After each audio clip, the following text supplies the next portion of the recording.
Hi, I'm Juju and this is Women in Rock. I always wanted to make my record with a women producer as I thought they would understand me and my music better. In this episode, I talked to Perry and Barb Morrison, both top women producers of our time. You've had a lot of success as a musician, most notably as lead singer and songwriter for Four Non Blondes. When and why did you switch from performing to producing?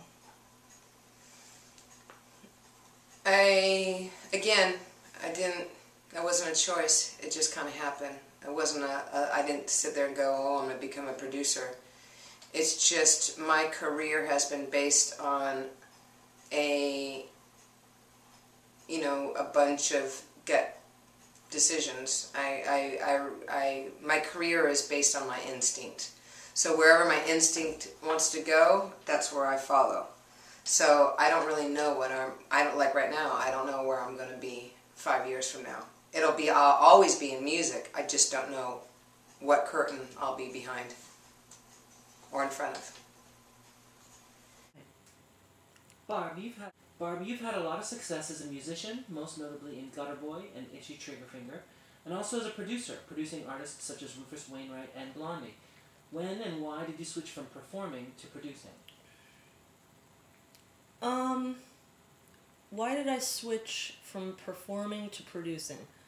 Well, Debbie talked me into getting on stage once in the recent past, but I did a while of being on the road and a lot of shows and played some really big shows that were really fulfilling, and had a lot of fun doing it, and there's a lot of gratification from it, but then something shifted the more I started being a songwriter and producing in the studio. I just felt, maybe it's the introvert in me, I know that doesn't seem right, but I just like being a studio rat. I like being inside, in the cocoon, all night, making, experimenting with things and not having to be on all the time. When you're on stage, you have to be on all the time. Everybody's watching.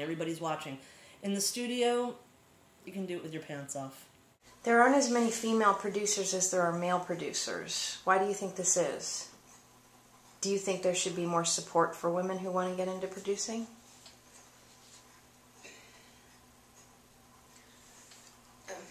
Again, I'm probably the worst person you could even talk to about women in rock, because to me, I don't see any problems when women really do rock and they go out there and they do what they do. You want to be a woman producer and you believe it, you go and do it. Being a woman in a band and a woman producer, I've never experienced not one problem because I've been very confident always, and no one would ever doubt me and my ability because I don't show that. I'm easily going to be pushed over. So,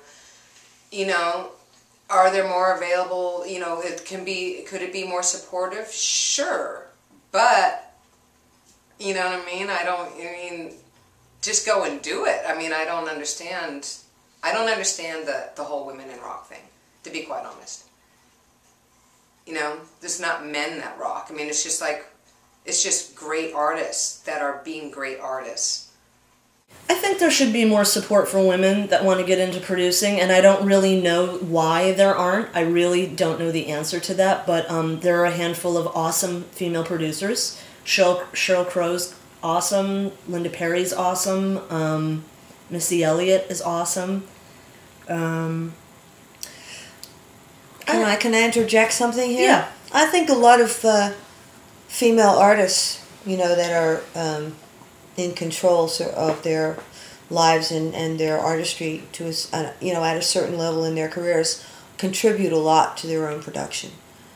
And I don't know, it takes a special kind of personality to have the ability, have the talent to do it all, and to sit back and let an artist do it themselves, because a lot of times a producer is actually a better artist than the artist.